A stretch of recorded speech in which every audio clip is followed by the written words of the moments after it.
মহিলা তার আবেগ প্রকাশ করছে যে আমার সাথে নির্জনে হলো সাক্ষাৎ করো, আমি তোমার সাথে সাক্ষাৎ করতে চাই, এর উদ্দেশ্য হলো তোমার সাথে খারাপ কাম করতে চাই, এরপরে মুহাম্মদ রাসূলুল্লাহ আমার ঘর থেকে জন্মগ্রহণ করবে, আমি মহিলা ধন্য হব।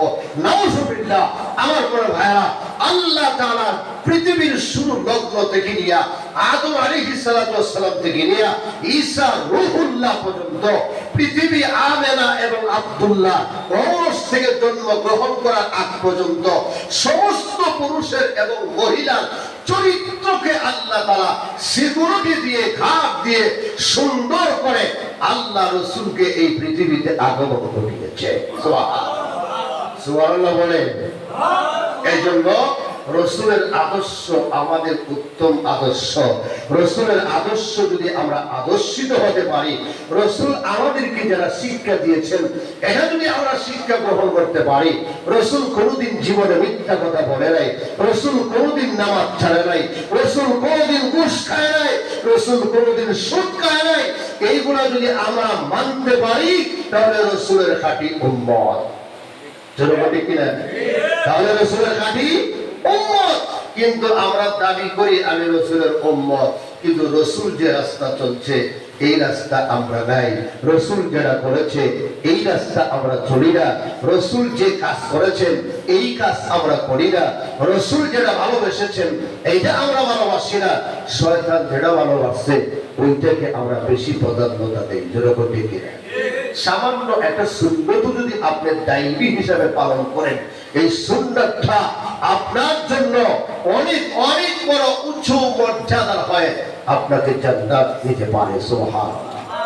আরো জোরে বলেন। একটা আপনার দিকে আপনার সুন্নত যদি আপনি এটাকে দায়ী ভাবে পালন করেন, দায়ী ভাবে সব সময়, অর্ধেক মানলেন অর্ধেক না, কোন সময় মানলেন কোন সময় না, এইটা না। হযরত বেলাল রাদিয়াল্লাহু তাআলা যদিও রাসূলের সাহাবী, কালো বিশ্রী বংশ মর্যাদা কিচ্ছুই নাই, কিন্তু রাসূল বলেন আমি যখন মেরাজে গেলাম, মেরাজ রাসূলের শ্বশুরে হয়েছে না স্বপ্ন যুগে হয়েছে? আরো জোরে করুন, জোরে দিয়ে জোরে কথা বলেন। শ্বশুরে হয়েছে না স্বপ্ন যুগে হয়েছে? শ্বশুরে হয়েছে।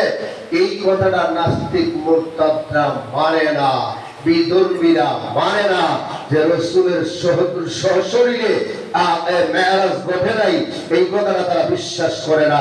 আর আমরা সর্বোচ্চ আওয়াজে বলতে চাই রাসূল সশরীরে মেরাজে গিয়েছেন, জান্নাত জাহান্নাম ভ্রমণ করেছেন, এটা আমরা বিশ্বাস করি। জনগণ ঠিক কিনা? আপনারা বিশ্বাস করেন কিনা? আরো জোরে বলেন, বিশ্বাস করেন কিনা? করেন না? আমার পরে ভাইরা, রাসূল যখন জান্নাতে জান্নাত জাহান্নাম দেখলেন এবং এই মেরাজে গেলেন, দেখলেন বেলালের খরমের পাওয়ের আওয়াজ শোনা যায়। সুবহানাল্লাহ। আল্লাহর নবী বিশ্বনবী রাহমাতুল লিল আলামিন মেরাজ থেকে আসার পর বেলালকে জিজ্ঞেস করলেন, কে বেলাল, এত মর্যাদা, এত সম্মান, এত ফজিলত কেমনে আদায় করেছো, কেমনে লাভ করেছো, কোন আমলের দ্বারা? ইয়া রাসূলুল্লাহ, আমি কি করলাম?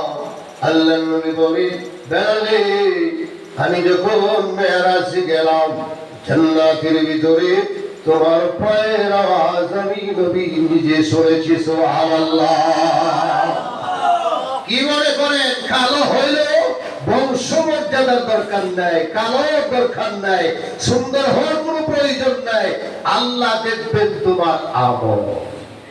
যেরকম ঠিক কিনা? আমরা তো বংশ মর্যাদা নিয়ে ভালো, যেরকম ঠিক কিনা?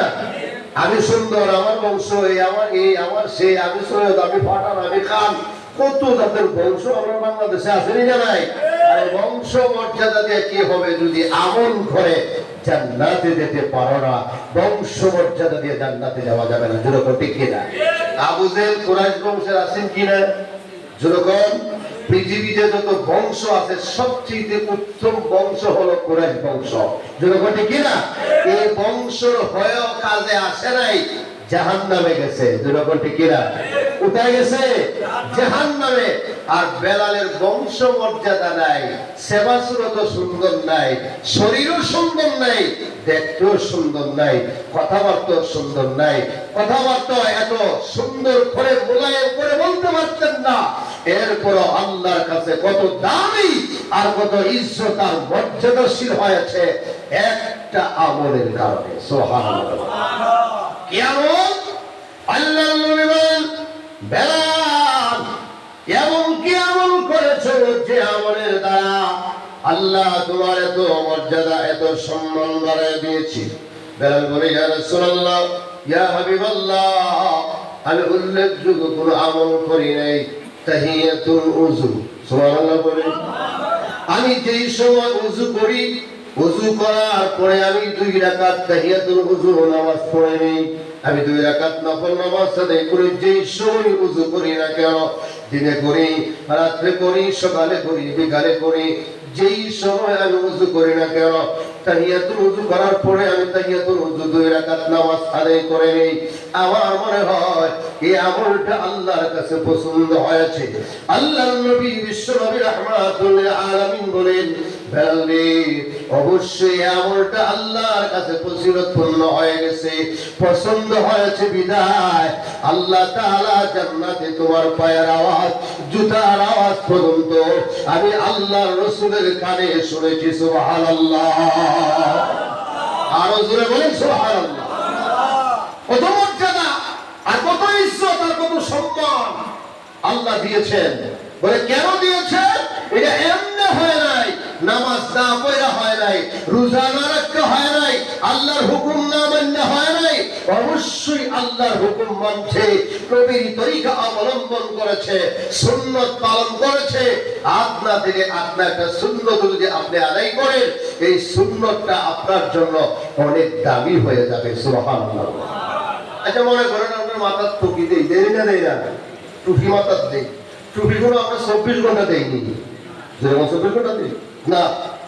অনেক সময় আছে, অনেক মানুষ গানও গেলে টুপি তুললে খবর রাখে, যেরকম আসেনি না, কথা বলে আসেনি নাই, গানও গেলে টুপি তুললে কয়া রায়, পকেটে হারাই দেয়, আর দাঁড়িয়ে ডুবল দেবেন বেলায়, যেরকম ঠিক কিনা, যেমন বুঝা যায় আল্লাহ দেখতে না, আল্লাহ দেখে না। আরে আমার পরে ভাইরা, একটু চিন্তা করেন, যে সুন্নতটা তোমার মাথায় থাকার কথা, এটা তুমি পকেটে ঢুকাইছো। বলে কেন? বলে 5 জিনিস দেখবার জন্য, যেরকম দেখি না। কিন্তু আপনার সুন্নতটা যদি তুমি দায়ী পালন করো, খাওয়ার সময় যদি তোমার মাথায় টুপি থাকে, বাথরুমে যাওয়ার সময় যদি টুপি থাকে, ব্যবসা করো মাথায় টুপি থাকে, বাজারে গেছো মাথায় টুপি থাকে, অফিসে গেছো মাথায় টুপি আছে, টুপি পালাও না, যেরকম আসেনি না নাই। এই আপনার সুন্নাত যদি পালন করো, এই সুন্নাতের উপর আমল করার পরে আল্লাহর নবী বলেন, আমার আপনার থেকে ছোট একটা সুন্নাত যদি পালন করতে পারো, দায়ী ভাবে সব সময় আদায় করো, এই সুন্নাতের উসিলাও মহান আল্লাহ তোমাকে জান্নাতের মেহমান বানায় দিতে পারে। সুবহানাল্লাহ। আমার পরে ভাইরা, এই জন্য সুন্নতকে অবহেলা করতে নাই। সুন্নতকে আমরা অবহেলা করি, সুন্নতকে আমরা মানতে রাজি না, শুধু ফরজ আদায় করি, সুন্নত করি না। আসেনি না নাই? আছে। আমার কোনো ভাইরা, এই জন্য সুন্নত নফল মানুষের মর্যাদা বাড়ায়। সুবহানাল্লাহ। আরো জোরে কম, আরো জোরে, আর একটু জোরে। আমার কোনো ভাইরা, আল্লাহ নবী বিশ্বনবী রাহমাতুল লিল আলামিন বলেন, আমি যখন মেরাজে গেলাম, তখন আমি দেখলাম হাদে কাউসারের পানি দিয়ে একজন মহিলা উযু করে। আরো আসতে করুন, বলবেন না এখন পরে, আরো জোরে বলুন সুবহানাল্লাহ। একজন মহিলা হাদে কাউসারের পানি দিয়ে উযু করে, এটা কি সাধারণ কথা? যেরকম সাধারণ কথা। আপনার এলাকার কোন মহিলা মনে করে দিয়েছে যেরকম আছে এরকম কিন্তু হ্যাঁ, এই মহিলার মধ্যে যদি কেউ হতে পারে, আল্লাহ তার সাথে হাসর নসর করতে পারে। রাসূল বলেন, আমি যখন জান্নাতের অলিগলি দিয়ে হাঁটাচলা করতে লাগলাম, তাকায় দেখলাম একজন মহিলা হাজির কৌশলের পানি দিয়া উযু করতেছে। সুবহানাল্লাহ বলেন। আমি যখন দুনিয়াতে আসলাম, জিবরাইল আলাইহিস সালাতু ওয়াস সালাম আমাকে জানায় দিলেন, ইয়া রাসূলুল্লাহ, ইয়া হাবিবাল্লাহ, উনি হলো উম্মে সালমা। সুবহানাল্লাহ বলেন। ওই মহিলা হলো উম্মে সালমা, ওনার স্বামীর নাম হলো আবু তালহা। সুবহানাল্লাহ বলেন। আল্লাহর নবী বিশ্বনবী রাহমাতুল লিল আলামিন বলেন, আমি দেখলাম নিজে তাকায়া ওই মহিলা হাউজে কৌশলের পানি দিয়া উযু করে নালার মধ্যে বসে বসে উযু করতেছে। সুবহানাল্লাহ। বলে এই ফজিলত কেমনে হলো, এটা কেমনে হাসিল হয়েছে? আমার পরে ভাইরা, এটা এমনি হাসিল হয় না, সবর ধৈর্য ধরার কারণে মহান আল্লাহ এই মহিলাকে এত সম্মানী বানিয়েছে। সুবহানাল্লাহ। বলে কি ধৈর্য আর কি সবর করেছে, এটা সামনে আসতেছে। আমার পরে ভাইরা, আল্লাহর নবী বিশ্বনবী রাহমাতুল লিল আলামিন মেরাজ শেষ করে আসলেন। শেষ হলো, এইদিকে উম্মে সালমা আর আবু তালহার এক সন্তান ছিল রুগা। এখানে রুগে সাত দুনিয়া যখন এই সন্তান আছে দেখা যায় মাসে 3-4 বার বেমার হয়, আসলে এরকম আছে। এরকম একটা সন্তান আল্লাহ দিছে, এটার রোগের কোনো শেষ নাই। কদিন পরে পরে বেমার হয়, কদিন পরে পরে অসুস্থ হয়। এদিক দিয়ে আবু তালহা উনি গেছেন ব্যবসার কাজে বাড়ি থেকে বের হইয়া, আর ওই দিক দিয়ে রোগা ছেলেটা মারা গেছে। সিন্নালিল্লাহ বলতেন না। আমার মনে হয় মারা যাওয়ার পর উম্মে সালমা ওনার সন্তানকে কাফন দাফন করে গোসল করায়া সুন্দর করে আলাদা রুমে নিয়ে বিছানার উপরে ঘুম পড়ায়া রাখছে। সুবহানাল্লাহ। আপনি আপনার মহিলা যদি হইতো, ওরে আল্লাহ রে, ওরে বাবা রে, নিচে যারে আল্লাহকে আর দেখছেন না রে, তোরা বলা আসেনি না? আসেনি না? বুবো তামায় আটকে দিয়ে গেলিব, তোরা বলা আছে না? কান্না কিন্তু নিষেধ, হারাম। এইভাবে কান্না করা, আহাজারি করা, এটা শরীয়তে দিচ্ছে। কিন্তু এরপরও আমাদের দেশের মহিলারা কান্নাকাটি করে নিতে করে না। এখানে সবর করা লাগবে। সন্তান কে দিয়েছে? আরো যখন কে দেয়? নেমকে আল্লাহ। তাহলে এখানে বেজার হওয়ার কোনো কথা না। ওই মহিলা সুন্দর করে তাকে গোসল টোসল করাইয়া সুন্দর করে বিছানার উপর রাখছে। স্বামী যখন সন্ধ্যার সময় বাড়িতে আসছে, আমার পরে ভাইয়ারা উম্মে সালমা গামছা গায়া, সাবান আগায়া দিয়া, গোসল করাইয়া, তেল মালিশ করে দিয়া, সুন্দর করে খাওয়ায়া, সব শেষ করিয়া এমনি আবু তালহা বলল যে এর আগে বলছে যে আমার সন্তান কোথায়? ওই মহিলা জবাব দিল, সন্তান খুব আরামে ঘুমাইতেছে। সুবহানাল্লাহ বলেন না? কত বড় ধৈর্য দেখছেন? খুব আরামে ঘুমাচ্ছে। আপনি টেনশন করিয়েন না। আপনি ক্লান্ত হয়ে আসছেন বাহির থেকে, আপনি আসেন, আপনি আরাম করেন। ঘরে যাওয়ার পর সুন্দর করে খাওয়া দাওয়া শেষ করে, সব শেষ করে বিছানায় যখন ঘুমাইতে গেছে, যাওয়ার পর তখন আস্তে আস্তে করে উম্মে সালমা বলে, ও আমার স্বামী, একটা কথা আপনাকে বলবো, মনোযোগ দিয়ে শুনবেন। স্বামী বলল, কি বলো? বলে, কোন বাদশার পক্ষ থেকে যদি, কোন মানুষের পক্ষ থেকে যদি আপনার কাছে কোনো আমানত রাখা হয়, এই আমানতটা যদি কিছুদিন পর আবার এই মানুষটা ফিরাইয়া নেয়, আপনি কি বেজার হবেন? সুবহানাল্লাহ। দেখছেন কি সুন্দর করে আনতেছে ভূমিকা। ও আমার প্রাণের স্বামী, আল্লাহ তাআলা যদি কোনো জিনিস আমাদেরকে দেয়, আবার নিয়ে যায়, আপনি কি কোনো বেজার হবেন? স্বামী বলে, না, বেজার হওয়ার তো কোনো প্রশ্নই আসে না। উম্মে সালমা বলে, আপনি আমাকে একটা সন্তান আল্লাহ দিয়েছিল, সন্তানকে লালন পালন করলাম, আমি মায়ের দুগ্ধ পান করালাম, গোসল করালাম, তেল সাবান সব ব্যবহার করলাম, তাকে দুদিন লালন পালন করলাম, এত সুন্দর করে তাকে কত সুন্দর করে সাজায় রাখলাম। অবশ্য আমি আমার আল্লাহ যতদিন পর্যন্ত রাখার ইচ্ছা ছিল আল্লাহ রেখেছেন, এখন আল্লাহ আমানত আল্লাহ নিয়ে গেছে। আপনি কি কোনো বেজা? সুবহানাল্লাহ বলেন। স্বামী বলে সালমা, এত ধৈর্য তুমি কেমনে ধরেছ? এত ধৈর্য তোমার বুক ভেঙে তো কান্না আসার কথা, এত ধৈর্য ধারণ তুমি সবর কেমনে করলা? উম্মে সালমা বলে, ও আমার প্রাণের স্বামী, ধৈর্য হারা হয়ে কি হবে? আল্লাহ আমাদেরকে আমানত দিয়েছিল, আবার আমানত নিয়ে গেছে, এতে কোনো ধৈর্য হারা হওয়ার কোনো প্রশ্নই আসে না। আশা করি আপনিও বেজার হবেন না, আমিও বেজার না, কারণ আল্লাহর খুশি হয়েছে, আল্লাহ নিয়ে গেছে। আলহামদুলিল্লাহ, সুবহানাল্লাহ। আমার কোনো ভাইরা এই কথা বোঝাবার পর উম্মে সালমা বলে, ও আমার প্রাণের স্বামী, আসেন দুজনে মিলে সন্তানকে দাপন কাপন শেষ করি। সন্তানকে দুজনে মিলে দাপন কাপন শেষ করিয়া আবু তালহা গেছে আল্লাহর নবীর কাছে। আল্লাহর নবীর কাছে যাওয়ার পর বলতেছে, ইয়া রাসূলুল্লাহ, ইয়া হাবিবাল্লাহ, আমার স্ত্রীর ব্যাপারে আপনার কাছে কিছু কথা বলবো।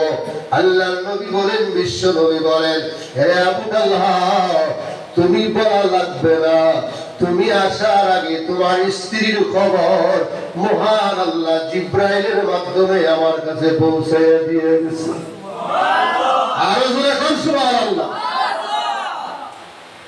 আল্লাহর নবী বিশ্বনবী রাহমাতুল লিল আলামিন বলেন, আবু তালহা, তোমার স্ত্রীর ফজিলত, তোমার স্ত্রীর মর্যাদা মহান আল্লাহ তাআলা কি পরিমাণ রেখেছেন, আল্লাহ তাআলা জিব্রাইলের মাধ্যমে আমার কাছে পৌঁছায়া দিয়ে গেছেন। আমি যখন মেরাজে গেলাম, ওই মহিলা দেখলাম ওযু করতেছে হাজে কৌসরের পানি দিয়া। আমি জিব্রাইলকে বললাম, ও জিব্রাইলের মহিলাকে, জিব্রাইল এই কন্যাদুন তো আমার কাছে এসে খবরটা পৌঁছায় দিয়ে গেল। ইয়া রাসূলুল্লাহ, ইয়া হাবিবাল্লাহ, আপনি যে জান্নাতের ভিতরে দেখেছিলেন মহিলা ওযু করে, ওই মহিলা হলো সেই মহিলা উম্মে সালমা, আবু তালহার স্ত্রী, জান্নাতের ভিতরে ওযু করে। সুবহানাল্লাহ, আর জোরে বলেন সুবহানাল্লাহ। আমার কোন ভাইরা, এত ধৈর্যশীলা, এত সবর কর্নেওয়ালা মহিলা আমাদের দেশে আছে? যেরকম আছে নাই। স্বামী গেছে দোকানে, গেছে অফিসে, মোবাইল করে এমন কথা কইছে, সারাদিন স্বামীর ভিতরে অশান্তি সৃষ্টি।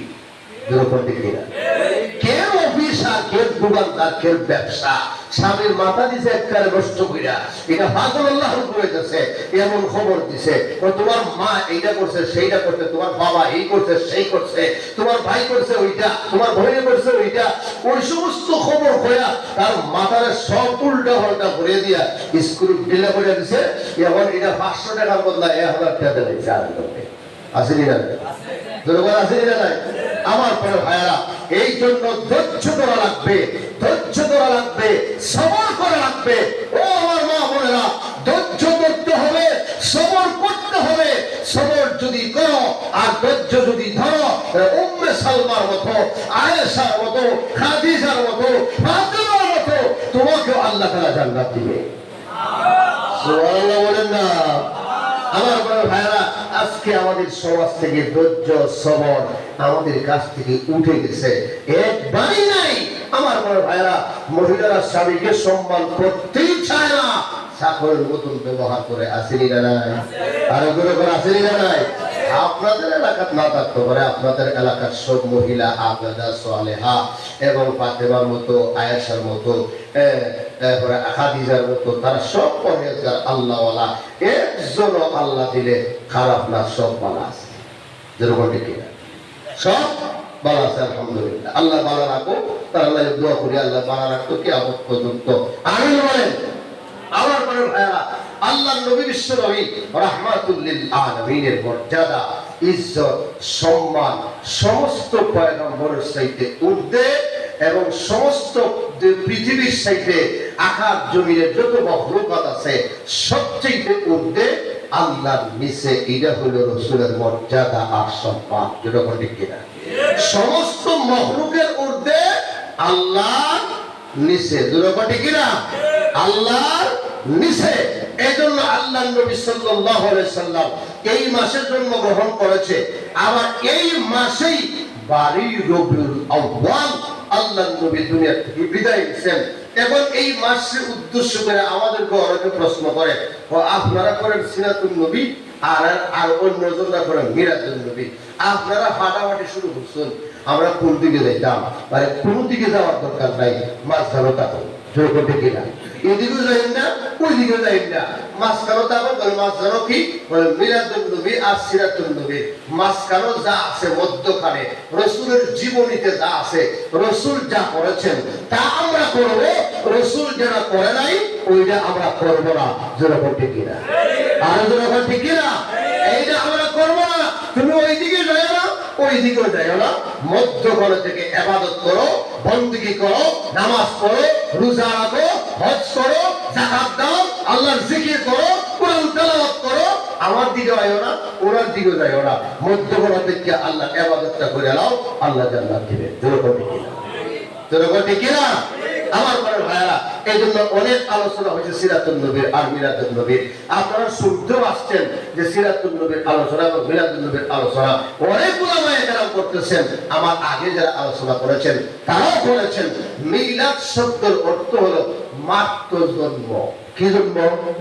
রাসূলের জন্ম। মিলাদুন নবী রাসূলের জন্ম। আর শুধু মিলাদ শব্দের অর্থ হলো জন্ম, আপনার জন্ম, আমার জন্ম, আরেকজনের জন্ম। জন্ম মাত্র 5 মিনিট অথবা 3 মিনিট, যেরকম দেখি না। কিন্তু সিরাত হলো রাসূলের 63 বছরের জিন্দেগি, পুরা লম্বা অনেক সময়।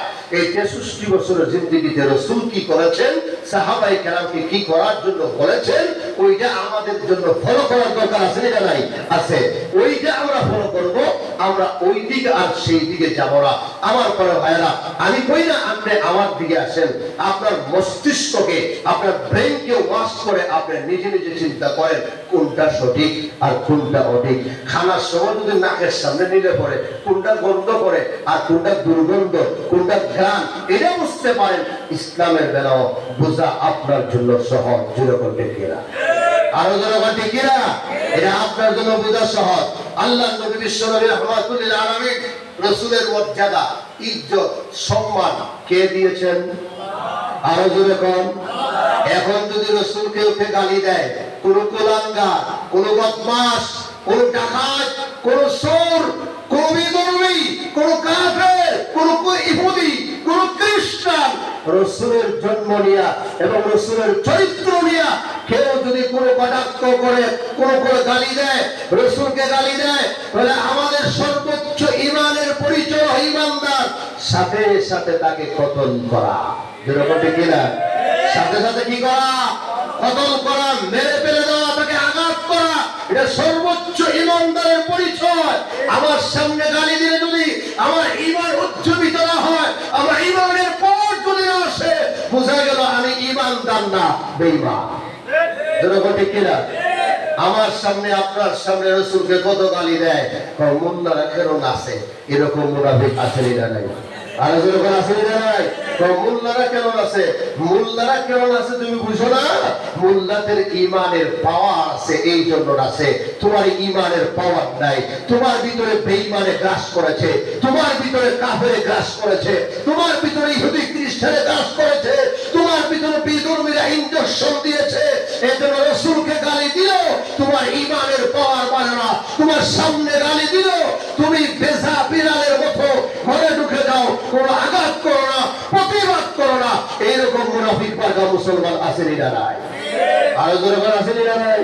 আছে। আমার পরে ভাইরা, এই জন্য রাসূলকে যদি কেউ গালি দেয়, রাসূলকে দিকে যদি কেউ আঙ্গুল তুলা দেয় এবং রাসূলের ইজ্জত আর সম্মান নিয়ে যদি কেউ আঙ্গুল তুলে, এই আঙ্গুল নেমে দেওয়ার পর্যন্ত, এই আঙ্গুলকে ভেঙে দেওয়ার ক্ষমতা মুসলমানের আসেনি না নাই?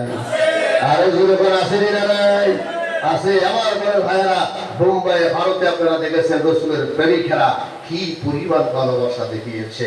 আমার বড় ভাইরা, মিলাদুন নবীর উসিলা নিয়া শুধু আপনারা রেলি বের করলেই মহব্বত হয় না, রসুলকে গালি দিলেও মিছিল বের করার দরকার।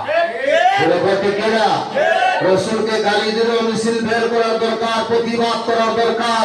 নাস্তিকরা কথা বললে, কোরআনের বিরুদ্ধে, রসুলের বিরুদ্ধে, আল্লাহর বিরুদ্ধে কথা বললে অবশ্যই প্রতিবাদ করার দরকার, রাস্তায় নেমে মিছিল করার দরকার, প্রতিবাদ সভা করার দরকার। কিন্তু আমরা দেখেছি এক পার্টি আছে, তারা শুধু রসুলকে ভালোবাসার নামে মহব্বত দেখাইতে চায়, কিন্তু রাস্তায় নেমে কোনো প্রতিবাদ নাই, কোনো মিছিল নাই, কোনো মিটিং নাই, কোনো কিছুই করে না, শুধু মুখ দিয়ে বলে আমরা রসুলকে ভালোবাসি। আছে না নাই? আরো করে আছে না নাই? আর কিছু কিছু উলামায়ে কেরাম আছে, কিছু মুসল্লি ভাইও আছে, কিছু ইমানদারও আছে, কিছু মুসলমান ভাইও আছে, তারা আলেমদের সাথে, মুসলমানদের সাথে সহযোগিতা হিসাবে ইমান যে আছে ওটা দেখাবার জন্য মিছিল মিটিং এর শরীক হয়ে দেখাইতে চায় যে আমি রসুলের খাঁটি উম্মত। যেরকম ঠিক কিনা? আছে নাই? আছে। রসুলের মহব্বত গাছের মধ্যে আছে, মাছের মধ্যে আছে, পানির মধ্যে আছে, আকাশের মধ্যে আছে, চাঁদের মধ্যে আছে, নক্ষত্রের মধ্যে আছে, 18,000 মখলুকাতের মধ্যে রসুলের মহব্বত ভালোবাসা আছে। কিন্তু আমরা স্বার্থবাদী মুসলমান কোন সময় রসুলকে মানি, কোন সময় মানি না। যেরকম ঠিক কিনা? আল্লাহ নবী, বিশ্ব নবী যে খেজুর গাছে এলান দিয়ে রসুল জমাবারে খুতবা পাঠ করতেন। একটা মরা খেজুর গাছ, এই খেজুর গাছে এলান দিয়া আল্লাহর নবী খুতবা পড়তেন। একজন মহিলাকে বললেন, ও মহিলা, তোমার ঘরে কাঠ মিস্ত্রি আছে? বলে হা। বলে ভালো মিম্বর বানাইতে পারে কিনা? বলে হা, বড় সুন্দর মিম্বর বানাইতে পারে। আল্লাহর নবী মহিলাকে বললেন, তোমার মিস্ত্রিকে বললা আমার জন্য একটা সুন্দর মেম্বর বেড়ে দেওয়ার জন্য, সুন্দর মেম্বর বানাই দেওয়ার জন্য, পবিত্র জুমা আমারে খুতবা দেওয়ার জন্য। আমার বড় ভাইয়েরা, মিস্ত্রি খুব সুন্দর করে মেম্বর বানায়া জুমাবার যখন আসলো, মেম্বর মসজিদে ঢুকায় দেওয়া হলো। আল্লাহর নবী, বিশ্ব নবী মেম্বরে পা রাখবেন, এমনি শুনে সাইড থেকে, ডান দিক থেকে মরা খেজুরের গাছের ভিতর থেকে কান্নার আওয়াজ শোনা যায়। সুবহানাল্লাহ বলে। আল্লাহর নবীর সামনে এদিক সেদিক তাকায় দেখি কার কান্না শোনা যায়। সাহাবায়ে কেরাম বলে, ইয়া রাসূলুল্লাহ, ইয়া হাবিবাল্লাহ, কান্নার আওয়াজটা আমরা শুনতে পাচ্ছি। আব্দুল্লাহ ইবনে আব্বাস রাদিয়াল্লাহু তাআলা আনহু বলেন, মানুষের বাচ্চার কান্নার আওয়াজের মতো আওয়াজ শোনা যায়। সুবহানাল্লাহ বলেন। আওয়াজ শোনার পর আল্লাহর নবীর সামনে খেজুর গাছের দিকে আগায় গেলেন। আবার কোন হাদিসে আছে না খেজুর গাছকে হাত দিয়ে ডাক দিলেন, খেজুর গাছ রাসূলের সামনে আসছে। সুবহানাল্লাহ বলেন। তালিয়া শাজারা, এই গাছ আসো। গাছ মানুষের মতো হেঁটে হেঁটে রসুলের সামনে চলে আসছে। আবার বলা হয়েছে রসুল মিম্বর থেকে নেমে খেজুর গাছের সামনে গেছে। আমার পরে ভাইয়ারা গিয়া জিজ্ঞাসা করলেন, তুই কাঁদস কেন? খেজুর গাছের ভিতর থেকে মরা খেজুর গাছের ভিতর থেকে আওয়াজ তো আসার কথা না। খেজুর গাছ আল্লাহর কাছে দরখাস্ত করে, আল্লাহ, শেষবারের মতন রসুলের সাথে কথা বলার মতন শক্তি আমাকে দান করো, আমার জবান খুলে দাও, আমার ভাষা প্রকাশ করে রসুলকে আমার দুঃখের কথাটা জানায় দিই। সুবহানাল্লাহ। খেজুর গাছের ভিতর থেকে মানুষের মতো আওয়াজ আসলো, ইয়া রাসূলুল্লাহ, ইয়া হাবিবাল্লাহ, এতদিন আপনি আমার শরীরে হেলান দিয়ে খুতবা পাঠ করতেন, আজকে আমার শরীরে হেলান না দিয়া সুন্দর মেম্বর পাইয়া এখানে বসে বসে আপনি খুতবা পাঠ করবেন। এই জন্য আপনার স্পর্শ যে পাবো না, আপনার শরীর মুবারক দিয়ে আমার শরীরের সাথে লাগবে না, এই ব্যথায় আমার কান্না চলে আসছে। সুবহানাল্লাহ। আর জোরে কোন সুবহানাল্লাহ। একটা খেজুর গাছের ভিতরে রাসূলের মহব্বত আছে, কিন্তু মুনাফিক মার্কা মুসলমানের ভিতরে রাসূলের মহব্বত আর ভালোবাসা নাই। জোরে কোন ঠিক কিনা? একটা খেজুর গাছ রাসূলকে চিনে, মাছ চিনে, গাছ চিনে, সমুদ্রের প্রাণা পর্যন্ত চিনে, পাথরের চিপা দিয়ে বুইলাটে গুল পর্যন্ত রসুলকে সালাম দেয়, ইজ্জত দিয়ে সম্মান দেয়। কিন্তু এমন মুসলমানও আছে রসুলের সুন্নত, হাজার হাজার সুন্নতকে নিজের হাতে নিজে জবাই করে রসুলের সুন্নত মানতে চায় না। এইরকম কুলাঙ্গার মুসলমান আছে না? আমার কোনো ভাইরা, এই জন্য রাসূল সাল্লাল্লাহু আলাইহি সাল্লাম বলেন যে এই খেজুর গাছকে আমি বললাম তুই এখন কি করতে চাস? রাসূল বলেন আমি তোমার জন্য দোয়া করব আল্লাহ যেন তোমাকে কিয়ামত পর্যন্ত জিন্দা রাখে, আর তুমি খেজুর দিবা আর মানুষ তোমার খেজুর পেরে পেরে খাবে, তোমার জন্য দোয়া করবে। সুবহানাল্লাহ। খেজুর গাছ বলেন না এই দোয়া আমার দরকার নাই। সুবহানাল্লাহ বলেন না। বলে কি করব? আল্লাহ নবীর কাছে দরখাস্ত করে, ইয়া রাসূলুল্লাহ, ইয়া হাবিবাল্লাহ, আমি কিয়ামত পর্যন্ত জীবিত থাকতে চাই। এই দোয়া শুধু শেষ না, আপনি যখন জান্নাতে থাকবেন আপনার সাথে আমিও জান্নাতে থাকতে চাই। সুবহানাল্লাহ। আল্লাহ নবী শরীফ রাহমাতুল লিল আলামিন দোয়া করেছেন, আল্লাহ এই খেজুর গাছকে কিয়ামত পর্যন্ত জিন্দা রাখবা, যেদিন শেষ হয়ে যাবে আমার সাথে এই খেজুর গাছ জান্নাতে বসবাস করবে। সুবহানাল্লাহ বলেন। আমার বড় ভাইরা, একটা গাছ হয়ে যে গাছের কোনো জান নাই, প্রাণ নাই, কথা বলতে পারে না, এরপর রাসূলের মহব্বত আর ভালোবাসা থাকার কারণে এই গাছটার দোয়া দরখাস্ত মঞ্জুর করে মহান আল্লাহ তাআলা এই মরা খেজুর গাছকেও জান্নাতের মেহমান হিসেবে কবুল করেছে। সুবহানাল্লাহ। আরো জোরে বলেন সুবহানাল্লাহ। আমার পরে ভাইরা, এই জন্য রাসূলের প্রেমিক আর ভালোবাসার মহব্বতের দাবিদার শুধু জবান দিয়ে উচ্চারণ করলেই কাজ হবে না, একমাত্র রাসূল সাল্লাল্লাহু আলাইহি সাল্লামকে অন্তর দিয়া, দিল দিয়া, কাজে কর্মে সব ব্যাপারে রাসূলকে ভালোবাসতে হবে। জোরে করে ঠিক কিনা? আর জোরে করে ঠিক কিনা? শুধু দাবি করলে রাসূলের উম্মত হওয়া যায় না, শুধু দাবি করলে আল্লাহর বান্দা হওয়া যায় না। রাসূলের কথা মানতে হবে, সুন্নতকে আমার সারা রাত বডির মধ্যে পিট করা লাগবে এবং আল্লাহর হুকুম মানা লাগবে, নবীর তরিকা আমার মধ্যে আনা লাগবে। জোরে করে ঠিক কিনা? আমার বড় ভাইরা, পাঁচ ওয়াক্ত নামাজ জামাতের সাথে আদায় করা লাগবে, আল্লাহর হুকুম এটা পালন করা লাগবে, রাসূলের সুন্নাত পালন করা লাগবে। অন্তত পক্ষে আমরা দেখেছি জুমা বারেও আমাদের পাঞ্জাবি নাই, নিতাম পারি না। জোরে করে ঠিক কিনা?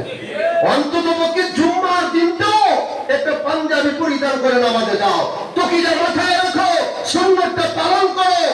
এটা পালন করে করে যদি দায়ী ভাবে কবুল হয়ে যায়, আল্লাহু আকবার, এই দায়ী পালন করলে সুন্নাতটা আপনার জন্য অনেক মর্যাদাবান হয়ে যাবে। এর উসিলায় আল্লাহ তাআলা অবশ্যই আপনাকে জান্নাতের মেহমান হিসেবে কবুল করবে।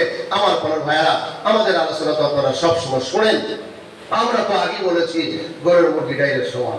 ঠিক কিনা? আল্লাহ তাআলা আপনি আমাকে আগে পরে এবং শেষ পর্যন্ত শেখ শরীফপুরি সাহেব যত আলোচনা করবেন, দোয়া করবেন, ইনশাআল্লাহ আল্লাহ যেন এই মাহফিলকে কিয়ামত পর্যন্ত জারি রাখে। যখন মাহফিল থাকতো না, থাকতো না, আরো যখন থাকতো, যুবক ভাইরা তারা গত 2-4 বছর ছিল না, কিন্তু এরপরও তাদেরকে আল্লাহ তাআলা কবুল করেছেন। সামান্য আকারে হইলেও মাইকের আওয়াজ বাড়ি করে মা বোনরা শুনছেন, আপনারাও আসছেন, আলহামদুলিল্লাহ। আল্লাহ যেন এই মাহফিল জারি রাখে, দেশে বিদেশে যারা এই কমিটির সদস্যরা আছে সকলকে যেন আল্লাহ তাআলা সুস্থ রাখেন, ভালো রাখেন, খামাই রুজিতে আল্লাহ বরকত দেন এবং তাদেরকে আল্লাহ তাআলা সুস্থ রেখে ইনশাআল্লাহ আগামীতে যদি মাহফিল হয় আরো বড় করে মাহফিল হবে।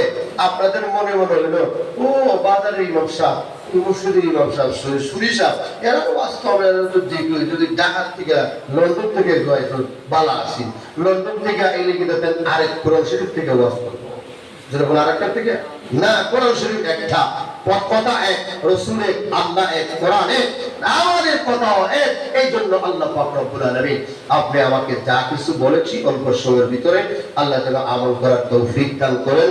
সবাই বলেন আমিন। ওয়া আখিরু দাওয়ানা আলহামদুলিল্লাহি রাব্বিল আলামিন। আসসালামু আলাইকুম ওয়া রাহমাতুল্লাহি ওয়া বারাকাতুহু।